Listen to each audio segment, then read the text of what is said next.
Hello student, स्वागत है आप सभी का आज के इस सेशन में। स्टार्ट करेंगे आज की खबरों को। सबसे पहले गवर्नमेंट स्कीम है, बहुत समय बाद हम एक योजना के बारे में पढ़ रहे हैं। ये योजना पहले भी आप लोगों ने पढ़ी है, स्टैटिक जीके का पार्ट भी है, लेकिन अभी इस योजना का आप कह सकते हैं कि अपग्रेड वर्जन लॉन्च किया गया है। ठीक है, योजना का नाम है व्हाइट रिवॉल्यूशन। आप लोगों ने बहुत पढ़ा होगा श्वेत क्रांति के बारे में, भारत में ऑपरेशन फ्लड के बारे में, तो वही स्कीम है बच्चे। ठीक है, लेकिन इसका नाम क्या है? White revolution 2.0। ये लॉन्च की गई है, किसके द्वारा लॉन्च किया गया है? इसे लॉन्च किया गया है हमारे कॉर्पोरेशन मिनिस्ट्री के मिनिस्टर के द्वारा, यानी कि मिस्टर अमित शाह के द्वारा। ठीक है, ये होम मिनिस्ट्री भी संभालते हैं और कॉर्पोरेशन मिनिस्ट्री भी यही संभालते हैं। ठीक है, इनके द्वारा इसका प्लान अनाउंस किया गया है। ठीक है, अभी थोड़ा सा ध्यान से सुनिएगा। प्लान अनाउंस किया गया है, पूरी योजना क्या होगी, किस तरीके से होगी, कैसे इंप्लीमेंट की जाएगी, ये अनाउंसमेंट नहीं हुई है अभी। ठीक है, तो ये आपको याद रखना है कि व्हाइट रिवॉल्यूशन 2.0 इसकी घोषणा की गई है। अब बच्चे इसके बारे में थोड़ा सा जो भी इन्फॉर्मेशन पीआईबी ने दी है वो मैं आपको बता रही हूँ। इन्होंने कहा है कि 2023-24 में जो डेयरी सहकारी समितियों के द्वारा जो प्रतिदिन का आप लोग देखेंगे जो दूध की खरीद है, ठीक है, जो बाइंग है वो है आपका लगभग 660 लाख किलोग्राम दूध। ठीक है, जबकि सरकार जो है 2028-29 तक इसे जो है बढ़ा करके डबल करना चाह रही है, तो लगभग 1007 लाख किलोग्राम प्रतिदिन इसे करना चाहती है। ठीक है, तो ये उद्देश्य के साथ में ये आपकी नई स्कीम लॉन्च की गई है। नाम है इसका व्हाइट रिवॉल्यूशन। ठीक है, श्वेत क्रांति 2.0 आप लोगों ने पढ़ा है ना। हमारे स्ट्रेटेजी का एक प्रश्न आता है कि भारत में श्वेत क्रांति का जनक किसे कहा जाता है? वर्गीस कुरियन को कहा जाता है। या फिर दूसरा प्रश्न आता है कि ऑपरेशन फ्लड का संबंध किससे है? तो ऑपरेशन फ्लड का संबंध है दूध के उत्पादन से। ठीक है, तो इस तरीके के क्वेश्चन आते हैं। बस वही चीज़ है, वही चीज़ तो आपका दोबारा से रिपीट की जा रही है। ठीक है, और क्यों की जा रही है? ताकि भारत में जो मिल्क का प्रोडक्शन है वो आपका बढ़ाया जा सके। ठीक है, और जो सहकारी समितियां होती है ना, उनको जो है इसका फायदा मिल सके। ठीक है, तो इसके लिए जो है सरकार जो है ये योजना लेकर के आई है, आपको याद रखना है। अगला बच्चे देखिएगा, श्वेत क्रांति 2.0 के लिए जो अगली इंफॉर्मेशन है वो ये है कि श्वेत क्रांति 2.0 की अधिकांश धनराशि राष्ट्रीय डेयरी विकास कार्यक्रम यानी कि एनपीडीडी 2.0 के माध्यम से आएगी। एनपीडीडी क्या है? ये पशुपालन और डेयरी विभाग के तहत एक क्या है, एक स्कीम है। ठीक है, तो बेसिकली देखिए इसमें दो चीज़ें हैं बच्चे। ठीक है, एक आपका डेयरी डिपार्टमेंट है यानी कि मिल्क के प्रोडक्शन से रिलेटेड है, और एक आपका पशुपालन है। इस पर्टिकुलर स्कीम में क्या किया जाता है? जो ये एनिमल हस्बेंड्री से जुड़े हुए जो लोग होते हैं, जैसे कि आपका एनिमल हस्बेंड्री में बच्चे सिर्फ गाय पालना नहीं आता, सिर्फ बकरी पालना नहीं आता, आप लोगों को पता होगा सीरीकल्चर आता है ना, एक आपका जो है मधुमक्खी पालन आता है। तो इस तरीके की चीज़ों को बढ़ावा दिया जाता है। ठीक है, जो लोग ऐसा काम करना चाहते हैं उनको जो है कम ब्याज दरों पर लोन दिया जाता है। तो इस तरीके की चीज़ें होती हैं, इस तरीके से प्रोत्साहन गवर्नमेंट करती है। ठीक है, तो ये ये जो आपका एनपीडीटी है ये ऑलरेडी चल रही एक स्कीम है, और इसी के तहत जो है आपका एक नया आप कह सकते हैं कि स्कीम लॉन्च की गई है। इसका नाम है व्हाइट रिवॉल्यूशन 2.0। ठीक है, तो श्वेत क्रांति 2.0 बहुत जल्दी आपको देखने को मिलेगी। जब ये लॉन्च होगी, जिस स्वरूप में लॉन्च होगी वो भी मैं आपको बताऊंगी। ठीक है, अब बच्चे इसका थोड़ा सा जिक्र आया है, तो इसका जो इतिहास है उसे भी हम लोग देख लेते हैं ना। स्टैटिक पोर्शन बहुत इंपॉर्टेंट होता है, तो इसे हम देख लेंगे। देखिए सबसे पहले तो वही है जो मैंने स्टार्टिंग में आपको कहा कि इंडिया में the father of white revolution किसे कहा जाता है? वर्गीस कुरियन को कहा जाता है। ठीक है, याद रखिएगा, बिल्कुल सही है। ठीक है, अगला है आपका कि भारत में श्वेत क्रांति कब शुरू हुई थी? तो 1970 में श्वेत क्रांति शुरू हुई थी, यानी कि ऑपरेशन फ्लड जो है आपका शुरू हुआ था। और ये किस लिए हुआ था? डेयरी क्षेत्र को बदलने के लिए, डेयरी में प्रोडक्शन होने के लिए। उसके अलावा एक आपका इंस्टीट्यूट है, ऑर्गेनाइजेशन है, जिसके बारे में बहुत क्वेश्चन पूछे जाते हैं बच्चे। भारत में दुग्ध उत्पादन के लिए या फिर आपका जो मिल्क प्रोडक्शन से रिलेटेड जितनी भी एक्टिविटीज़ होती हैं उन सभी पे नज़र बनाए रखने का काम कौन करता है? इसका काम है एनडीडीबी का। एनडीडीबी क्या है? ये नेशनल डेयरी डेवलपमेंट बोर्ड है। इसकी स्थापना जो है 1965 में हुई थी। ठीक है, और इसकी जो सब्सिडियरी है, इसकी जो सहायक कंपनियां हैं, उसमें आपका मदर डेयरी भी आता है, इंडियन इम्यूनोलॉजिस्ट लिमिटेड भी आता है, एनडीडीबी डेयरी सर्विसेज भी आता है, mother dairy fruits and vegetable private limited आता है, आईडीएमसी लिमिटेड आता है। तो ये सारी की सारी जो है इसी की सब्सिडियरी है। ठीक है, उसके अलावा बच्चे इसके जो चेयरमैन है वर्तमान में, उनका नाम है मिस्टर मनीष शाह, इनका नाम है। और फाउंडर यानी कि ये जो संस्थान बनाया गया था वो किसके द्वारा बनाया गया था? वो बनाया गया था वर्गीस कुरियन के द्वारा। ठीक है, और इसका हेडक्वार्टर कहाँ पे है? आनंद, गुजरात में है। तो ये सारी की सारी चीज़ें जो है इस इंस्टीट्यूट के बारे में, इस ऑर्गेनाइजेशन के बारे में बहुत इंपॉर्टेंट है, याद रखिएगा। ठीक है, फुल फॉर्म भी और इसकी एक्स्ट्रा इन्फॉर्मेशन भी।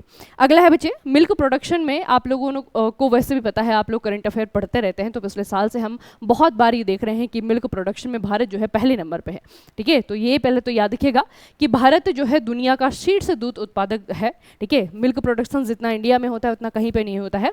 अब अगर हम अपने स्टेट की बात करते हैं, भारत के स्टेट की बात करते हैं, तो मिल्क प्रोडक्शन का जो लास्ट डेटा है हमारे पास में वो है basic animal husbandry statistic BHS 2023 से कहा जाता है। इस रिपोर्ट के अकॉर्डिंग अगर हम बात करें तो सबसे ज़्यादा जो आपका मिल्क प्रोड्यूसिंग स्टेट है वो आपका पहले नंबर पे है यूपी है। ठीक है, 15.72%। दूसरे नंबर पे आपका राजस्थान है 14.44%। ठीक है, और फिर आपका आता है MP। ठीक है, तो ये जो है आपके क्या है seeds milk production milk producing state है जहाँ पर कि आपका मिल्क प्रोडक्शन सबसे ज़्यादा किया जाता है। ठीक है, अब यहाँ पे बच्चे आपके ये 3 स्टेट हैं, 3 स्टेट के नाम तो आप लोगों ने देख लिए हैं। यूपी आपका पहले नंबर पे। ठीक है, यहाँ पे आई थिंक परसेंटेज में कुछ ऊपर नीचे हुआ है, लेकिन यूपी आपका पहले नंबर पे है।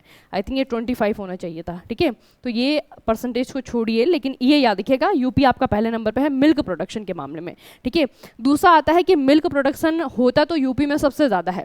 दूसरा प्रश्न ये पूछा जाता है कि दूध की अगर हम पर पर्सन अवेलेबिलिटी चेक करें, ठीक है, कि मतलब एक व्यक्ति के पास में कितना मिल्क है पीने के लिए, कंज्यूम करने के लिए, तो अवेलेबिलिटी के अकॉर्डिंग जो है सबसे हाईएस्ट स्टेट आपका कौन सा है, ये है आपका हरियाणा। ठीक है, हरियाणा पंजाब दोनों ही जो है आपके ये हमेशा लगातार एक पहले दूसरे नंबर पर रहते हैं, तो अभी जो है आपका हरियाणा है। ठीक है, ये याद रखिएगा। मिल्क अवेलेबिलिटी अलग चीज़ होती है और मिल्क प्रोडक्शन आपका अलग होता है। तो मिल्क का प्रोडक्शन सबसे ज़्यादा यूपी में होता है, जबकि मिल्क की अवेलेबिलिटी पर पर्सन जो है सबसे ज़्यादा कहाँ पे है, हरियाणा में। ठीक है, तो ये थोड़ा सा आपको याद रखना है, स्टैटिक पॉइंट है इसका। इनमें से कोई भी सवाल जो है आपके पास में बन सकता है। बस श्वेत क्रांति जो है उसका ईयर याद रखना है कि कब ये आपका लॉन्च हुआ था, इसके बारे में चीज़ याद रखनी है। ठीक है, अगला बच्चे स्पोर्ट्स से रिलेटेड न्यूज़ है। जसप्रीत बुमराह ने टेस्ट, वनडे, T20 अंतर्राष्ट्रीय क्रिकेट को मिला करके सारे के सारे फॉर्मेट है, टेस्ट हो गया, वनडे हो गया, T20 हो गया, सभी को अगर हम मिला दें तो जसप्रीत बुमराह ने एक आंकड़ा क्रॉस कर लिया है, वो है आपका 400 का। इन्होंने अपना 400वां क्या ले लिया है, विकेट ले लिया है। ठीक है, तो बच्चे किसी भी बॉलर के लिए जो है ये एक बहुत बड़ी अचीवमेंट है। ठीक है, इस तरीके का आंकड़ा क्रॉस करना, इस तरीके का कोई नया माइलस्टोन चेस करना, ठीक है, बहुत बड़ा जो है आपका ये होता है। तो यहाँ पे हम जो और चीज़ें देखेंगे, देखिए अब ये इन्होंने जो 400 विकेट लिए हैं, इससे पहले जो है एक इंग्लैंड के बॉलर हैं, गेंदबाज है एंड्रू फ्लिंटॉप, उनकी बराबरी इन्होंने की है। ठीक है, और उसके अलावा अगर हम देखें दोनों में कंपैरिजन करेंगे तो जसप्रीत बुमराह ने बच्चे जो 400 विकेट लिए हैं ये इन्होंने 196 मैचेस में लिए हैं। ठीक है, जबकि एंड्रू फ्लिंटॉप ने ये जो 400 का आंकड़ा क्रॉस किया था वो आपका 227 मैचेस में किया था। ठीक है, तो दोनों में काफ़ी डिफरेंस है। जसप्रीत बुमराह वाला हमें याद रखना है 196 मैचेस में इन्होंने 400 विकेट ले लिया है। ठीक है, अब आता है जसप्रीत बुमराह का। अब बच्चे आप सोचेंगे कि 400 जो है बहुत बड़ा आंकड़ा तो नहीं है। ठीक है, क्योंकि अगर आप लोग रिकॉर्ड देखेंगे ना बच्चे, तो दुनिया में हर फॉर्मेट में, सब फॉर्मेट को मिला करके जो सबसे हाईएस्ट विकेट टेकर बॉलर हैं, ठीक है, वो कौन है आपके, वो है शेन वॉर्न। ठीक है, पूरी दुनिया में पहले नंबर के ऐसे बॉलर हैं जिन्होंने के सबसे ज़्यादा विकेट लिए हैं, लगभग कितने, लगभग 1001 विकेट टेकिंग, और कितने मैचेस में, 339 मैचेस में। उसके अलावा अनिल कुंबले की अगर हम बात करें तो इन्होंने 956 विकेट लिए हैं टोटल 403 मैचेस में। ठीक है, तो ये इंडिया के लिए आपका रिकॉर्ड है और ये आपका वर्ल्ड के लिए रिकॉर्ड है। ठीक है, दोनों में आप याद रखिएगा, दोनों के नाम आपको पूछे जा सकते हैं, हालांकि ये नहीं पूछा जाएगा आपको कितने विकेट लिए हैं, लेकिन फिर भी कंपेयर करने के लिए मैं आपको बोल रही हूँ कि अनिल कुंबले का देखिए 956 विकेट है और अभी जो है जसप्रीत बुमराह जो है आपके 400 पे है। ठीक है, तो ये जो है हमारे भारत के बहुत इंपॉर्टेंट प्लेयर हैं, इनके बारे में कुछ भी पूछा जा सकता है, भले यही आपका छोटा सा प्रश्न पूछा जाए कि जसप्रीत बुमराह कौन से खेल के खिलाड़ी हैं, ठीक है, क्या खेलते हैं, तो याद रखिएगा क्रिकेटर हैं, बॉलर हैं। ठीक है, और इन्होंने जो है हाल में ये अचीवमेंट जो है इन्होंने गेन की है। अगला प्रश्न बच्चे आपका ओबेसिटी से रिलेटेड है। वरिष्ठ माकपा नेता और वामपंथी पार्टी के पूर्व केंद्रीय समिति सदस्य MS लॉरेंस, इनका हाल ही में कोच्चि में निधन हो गया है। ठीक है, प्रश्न क्या पूछा जाएगा, MS लॉरेंस का संबंध कौन से क्षेत्र से है, इनका संबंध है पॉलिटिक्स से। ठीक है, इनका संबंध है पॉलिटिक्स से, राजनीति से इनका संबंध है। दूसरा पूछा जाएगा कि इनका संबंध कौन सी पार्टी से था, तो इनकी जो पार्टी है वो है आपकी सीपीआईएम। सीपीआईएम का मतलब क्या है, communist party of India, M का मतलब है मार्क्सिस्ट, ठीक है, मार्क्सवादी। तो मार्क्सवादी कम्युनिस्ट पार्टी ऑफ इंडिया के ये बहुत वेटरन लीडर रहे हैं। और बच्चे सीपीआई की अगर हम बात करें ना, जो कम्युनिस्ट पार्टी ऑफ इंडिया है, इसकी हिस्ट्री में आज आपको बताती हूँ। एक्चुअल में क्या है कि कम्युनिस्ट पार्टी ऑफ इंडिया जो है भारत में पहले एक ही थी, ठीक है। अब ये जो सीपीआई और सीपीआईएम आज हम देखते हैं, दो पार्टी के रूप में देखते हैं, पहले ये सिर्फ सीपीआई हुआ करता था। तो जब ये सीपीआई हुआ करता था ना, उस समय जो है आपके बहुत वेटरन लीडर थे, तो मतलब सीपीआई के, कम्युनिस्ट पार्टी के जो है बहुत पुराने लीडर थे। तो हाल ही में इनका देहांत हुआ है, काफी वेटरन लीडर थे ये, तो नाम याद रखिएगा, एमएस लॉरेंस इनका नाम है। राजनीति से इनका संबंध है। अब थोड़ा सा सीपीआई के बारे में पढ़ते हैं क्योंकि आपका एग्जाम में पूछा जाता है, ठीक है। देखिए सीपीआई की अगर हम बात करें, 7 नवंबर 1964 को भारतीय कम्युनिस्ट पार्टी सीपीआई भारतीय कम्युनिस्ट पार्टी मार्क्सवादी और सीपीआई में विभाजित हो गई थी, ठीक है। तो जो पहले आपका सीपीआई था, ये आपका विचारधारा के आधार पे, कब, 1964 में, आपको ये ईयर पूछा जाएगा एग्जाम में, 1964 में ये आपका दो भागों में डिवाइड हो गया था। पहला है आपका सीपीआईएम और फिर आपका CPI, communist party of India, और communist party of India bracket में मार्क्सिस्ट, ठीक है। तो ये दो भागों में आपका डिवाइड हो गया था। कब हुआ था, 1964 में हुआ था, ठीक है। जो बच्चे 1962 में चाइना के साथ में वॉर हुआ था ना, उसके बाद में जो है दोनों की विचारधाराएं अलग अलग हो गई थी और दोनों जो है आपका ये अलग अलग विचारधारा वाली आपकी पार्टी बन गई, ठीक है। अब बेसिक जो मैं इसमें, अब क्या होता है ना, पॉलिटिक्स में विचारधारा की बात तो हम करते हैं, लेकिन किसी भी पार्टी की विचारधारा आपको पता है कि क्लियर नहीं है ना, कोई बोलता कुछ है करता कुछ और है, ठीक है। लेकिन फिर भी जो इनकी एक कह सकते हैं कि ऑथेंटिक जो विचारधारा है कि किस चीज़ को मान करके इन्होंने पार्टी बनाई है, तो दोनों की अगर हम विचारधारा को देखेंगे तो बच्चे ऐसा कहा जाता है कि जो सीपीआई है ना, कम्युनिस्ट पार्टी ऑफ इंडिया, ये सोवियत साम्यवाद, सोवियत यानी कि रसिया, ठीक है, रसिया वाले कम्युनिज्म को मानती है। जबकि जो आपका सीपीआईएम है ये आपका मार्क्सिस्ट है, ठीक है। ये आपका किसे मानती है, ये चाइना वाले को मानती है, ठीक है। तो दोनों में आपका ये डिफरेंस है। जो आपका सीपीआईएम है ये चाइना के जो कम्युनिज्म है उसे मानती है, और जो आपका ये सीपीआई है, ओनली सीपीआई, ये आपका यूएसएसआर यानी कि जो रसिया वाला साम्यवाद है, रसिया वाला जो कम्युनिज्म है उसे मानती है। तो दोनों में आपका विचारों में आपका डिफरेंस है, ठीक है। अब चाइना वाला क्या है, रसिया वाला क्या है, इतना डीप जाने की जरूरत नहीं है, बस इतना याद रखिएगा कि हमारे देश में कम्युनिस्ट पार्टी ऑफ इंडिया 1964 से सिर्फ एक पार्टी हुआ करती थी। 1964 के बाद में जो है विचारधारा के भिन्न होने के कारण जो है दोनों अलग अलग पार्टियां बनी, ठीक है। तो हम जिस लीडर की बात कर रहे हैं वो सीपीआईएम से रिलेटेड है, ठीक है, यानी कि चाइना वाली विचारधारा। अगली न्यूज़ है आपका क्वाड का जो सालाना शिखर सम्मेलन होता है वो इस बार जो है आपका हो रहा है कहाँ पे, अमेरिका में, ठीक है। तो इसी शिखर सम्मेलन में हिस्सा लेने के लिए पहुंच गए हैं प्रधानमंत्री नरेंद्र मोदी। 21 सितंबर 2024 को विलमिंगटन, डेलावेयर, इस जगह का नाम है डेलावेयर, ठीक है, डेलावेयर में छठे क्वाड लीडर शिखर सम्मेलन में भाग लिया, जिसकी मेजबानी अमेरिका के राष्ट्रपति ने की। भारत 2025 में यानी कि अगले आने वाला जो क्वाड लीडर शिखर सम्मेलन होगा उसकी मेजबानी करेगा। दोनों ही पॉइंट बहुत इंपॉर्टेंट है, क्वाड का शिखर सम्मेलन कहाँ पे हुआ है और क्वाड का अगला शिखर सम्मेलन कहाँ पे होगा, ठीक है। तो ये बच्चे जो आपका इस बार का क्वाड का शिखर सम्मेलन हुआ है वो अमेरिका की एक नई जगह में हुआ है, मतलब नई जगह इन द सेंस कि आप लोगों ने जनरली नहीं सुना होगा इस जगह का नाम, ये आपका डेलावेयर, ठीक है। एग्जाम में आरआरबी इस तरीके के प्रश्न भी पूछ सकता है कि डेलावेयर कौन से देश में है, याद देखिएगा डेलावेयर कौन से देश में है, ये आपका अमेरिका में है, ठीक है। तो यूएसए के द्वारा इसकी जो है मेजबानी की गई है। प्रेसिडेंट ऑफ यूएसए यानी कि जो बाइडेन जो है इन्होंने इस पूरे इवेंट को होस्ट किया, ठीक है, इन्होंने इसे लीड किया, और अगले साल जो है हमारे मोदी जी की बारी है, यानी कि 2025 में हम जो है इसे लीड करेंगे। क्वाड नेशन की अगर हम बात करें तो इसमें जो है आपका कौन कौन से देश हैं, इसमें आपके 4 कंट्री कौन कौन से हैं, एक तो आपका इंडिया है, एक आपका चाइना है, ठीक है, एक आपका जो है एक आपका यूएसए है, ठीक है, एक आपका ऑस्ट्रेलिया, ठीक है। इसे थोड़ा सा याद रखिएगा, ये मैंने गलती से आपको चाइना बता दिया, या आपका जापान है बच्चे, ठीक है, ये थोड़ा सा याद रखिएगा। बाकी हम अगर इस पूरे इवेंट को देखते हैं तो पूरे इवेंट में आप लोगों को देखने को मिलेगा कि ये जो इवेंट है यहाँ पे कुछ चीज़ें हमारी कल्चर से रिलेटेड देखने को मिली हैं, क्योंकि बच्चे प्रधानमंत्री नरेंद्र मोदी ने राष्ट्रपति जो बाइडेन को चांदी के हाथ से उकेरे गए ट्रेन मॉडल और प्रथम महिला जिल यानी कि जो बाइडेन जी की वाइफ है उन्हें उपहार के रूप में पेपर माचे बॉक्स में पश्मीना शॉल भेंट किया है। ठीक है, दो चीज़ें हम देख रहे हैं ना, तो इनका थोड़ा सा आपको पता होना चाहिए कि चीज़ें कहाँ से रिलेटेड हैं। अगर हम चांदी के उसकी बात करें, ट्रेन की बात करें, तो चांदी के हाथ से गिरा गया जो ट्रेन मॉडल था ये महाराष्ट्र के कारीगरों के द्वारा बनाया गया था। ठीक है, और जो आपका पश्मीना शॉल है वो पारंपरिक रूप से कहाँ से रिलेटेड है, जम्मू और कश्मीर से रिलेटेड है। और जो आपका पेपर माचे से जो पेपर वर्क बनाया जाता है, पेपर की चीज़ें बनाई जाती कागज़ की, वो भी आपका जम्मू कश्मीर से रिलेटेड है। ठीक है, तो ये थोड़ा सा याद रखिएगा। बाकी मैं आपको ट्रेन दिखा देती हूँ, ये है बच्चे आपका दिल्ली टू डेलावेयर। ठीक है, ये जो है इस तरीके से ट्रेन बनाया गया था, और ये जितना भी आपको यहाँ पे नक्काशी कार्विंग का काम दिख रहा है ना, ये सारा का सारा हाथ से किया गया है। ठीक है, तो ये जो है गिफ्ट दिया था प्रेसिडेंट जो बाइडन को प्रधानमंत्री नरेंद्र मोदी के द्वारा। ठीक है, तो ये आपको याद रखना है। तो ये गिफ्ट दिया था, कहाँ से रिलेटेड है ये आपका, ये चांदी का जो वर्क है, चांदी का जो काम है, ये आपका महाराष्ट्र से रिलेटेड है। और जो शॉल दिया था, शॉल दिखाने की जरूरत नहीं है ना, तो शॉल जो दिया था वो शॉल जो है आपका वो पश्मीना शॉल था। पश्मीना शॉल जो है बहुत फेमस है, ये आपका जम्मू कश्मीर का प्रोडक्ट है। ठीक है, और दूसरा जिस बॉक्स में वो पैक करके दिया था वो आपका पेपर माचे भी जो है आपका यहाँ पे बहुत फेमस जो है बच्चे क्या है, यहाँ पे जो है हाथ से किया जाने वाला काम है। ठीक है, तो वो भी आपका कहाँ से रिलेटेड है, जम्मू कश्मीर से रिलेटेड है। ठीक है, तो ये आपने आर्ट एंड कल्चर का 2 पॉइंट भी पढ़ लिए, और ये आपका करंट भी है। ठीक है, तो क्वाड लीडर शिखर सम्मेलन 2025 में हमारे देश में होगा, और अभी जो है आपका ये अमेरिका में हुआ है।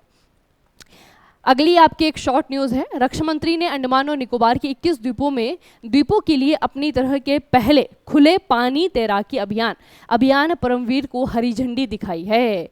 इतना सा क्वेश्चन बनेगा, अभियान परमवीर किस चीज़ से रिलेटेड है, या फिर अभियान परमवीर कहाँ पे हुआ है। तो याद रखिएगा, अभियान परमवीर जो है आपका अंडमान और निकोबार में हुआ है।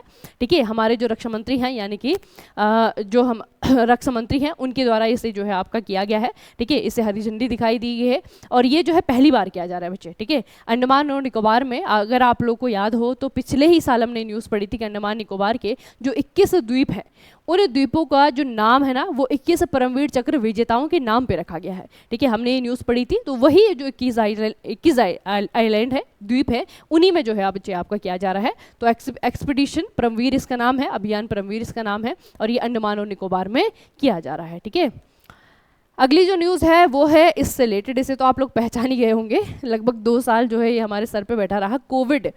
कोविड के बारे में एक न्यूज़ है बच्चे कि कोविड का ओमिक्रॉन का ही एक सब वेरिएंट जो है दोबारा से आ गया है। ठीक है, और इसका नाम याद रखिएगा, कोविड-19 का नया वेरिएंट XEC 2027। ठीक है, 2020 से XEC इसका नाम है। ठीक है, XEC है, और अभी तक जो है ये आपका 27 देशों में फैल चुका है। अधिक संक्रामक के रूप में वर्गीकृत इस वेरिएंट की पहचान सबसे पहले जून 2024 में जर्मनी में हुई थी। ठीक है, तो एक तो क्या है, इसका नाम याद रखिएगा, कोविड-19 का ओमिक्रॉन का एक सब वेरिएंट है, इसका नाम है आपका XEC, और अभी तक जो है 27 देशों में फैला हुआ है। और WHO ने इसे कौन सी कैटेगरी में रखी है, इसे कहा है इन्होंने अधिक संक्रामक। ठीक है, तो ज़्यादा हानिकारक है, अगर ये फैलता है तो ये जो है आपका क्या है, मोर कंटेजियस है, ज़्यादा तेज़ी से ये आपका फैलेगा। अभी तक 27 कंट्रीज़ में फैल चुका है, और इसका जो सबसे पहला केस मिला था वो अभी इसी साल 2024 में जून के महीने में जर्मनी में मिला था। ठीक है, तो ये जो है नई चेतावनी है हमारे लिए।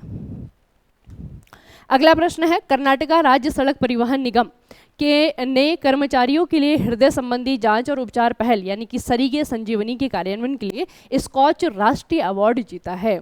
ये स्कॉच राष्ट्रीय अवार्ड जो है हम अधिकतर पढ़ते हैं कंपनियों को अच्छा काम करने के लिए, PSUs को दिया जाता है। ठीक है, गवर्नमेंट को दिया जाता है, गवर्नमेंट स्कीम को दिया जाता है। तो यहाँ पे 2 चीज़ें याद रखने वाली हैं। एक तो बच्चे ये जो अवार्ड है वो किसे मिला है, स्कॉच नेशनल अवार्ड ये दिया है कर्नाटका को। ठीक है, कर्नाटका राज्य सड़क परिवहन निगम को दिया गया है। अब ये जो कर्नाटका का ये निगम है, ये जो आपका ऑर्गेनाइजेशन है, इन्हें क्यों दिया गया है, क्योंकि इन्होंने एक स्कीम शुरू की थी। स्कीम का नाम है सरीगे संजीवनी, और सरीगे संजीवनी स्कीम किस चीज़ से रिलेटेड है, ये रिलेटेड है आपका कर्मचारियों के लिए हृदय संबंधी जाँच और उपचार पहल। ठीक है, तो ये जो आपका कर्नाटक राज्य का सड़क परिवहन निगम है, इसके यहाँ पे जो कर्मचारी बच्चे काम करते होंगे ना, तो उनका जो है आपका एक तो हृदय जांच हो गया आपका, एक आपका हृदय जांच हो गया, या फिर उपचार हो गया। ठीक है, ये करने के लिए जो है इन्होंने एक स्कीम चलाई थी सरीगे संजीवनी नाम से, उसके लिए जो इन्होंने पुरस्कार जीता है। ठीक है, याद रखिएगा। अगली न्यूज़ है आपका लापता लेडीज़। अगर आप लोग मूवीज़ देखते हैं तो अभी तक कहीं ना कहीं इसका नाम सुना होगा, लापता लेडीज़ का।